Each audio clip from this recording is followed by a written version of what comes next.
Has declared war on Fox News. Is that a good idea, or is that just asking for trouble? It's a classic overreaction from a very sensitive Whitehouse to criticism.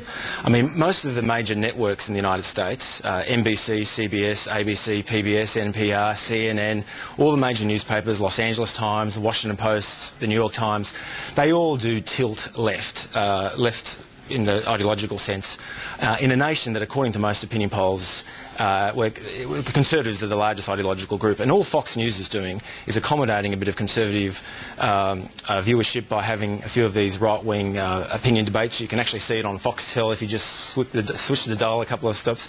The news coverage of Fox News is actually very first-rate. And by most accounts, it produces very fair and balanced news coverage as opposed to its opinion.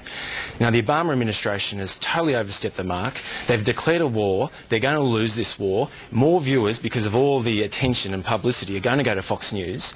And if the Fox News management is going to feel any pain from the White House's position, it's clearly going to be crying all the way to the bank, because ratings will continue to go up. If you were in the Obama administration advising the president, would you go to war with a television network with the clout that Fox News has? Helen, what I would say is I wouldn't go to war with any media outlet. I think, the temptation is always there. There's a difference between having a go. If you, as a government or as a political group, genuinely believe they've got it wrong, the media has it wrong, you're entitled to have your say and definitely point out where factually things are wrong.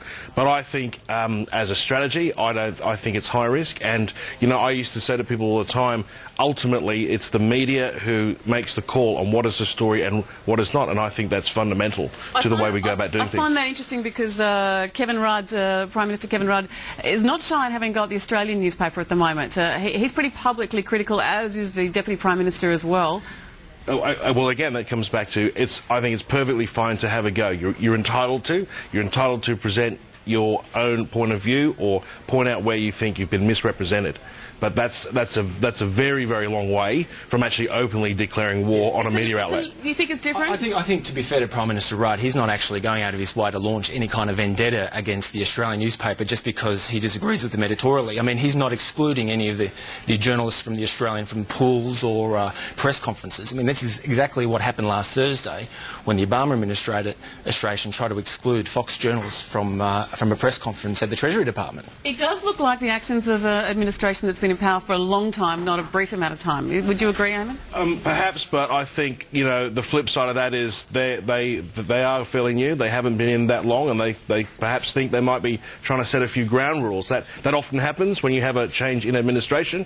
I'm not convinced this is a good one to try and enforce. All right, Eamon Fitzpatrick and Tom Switzer, thanks very much for joining us. And on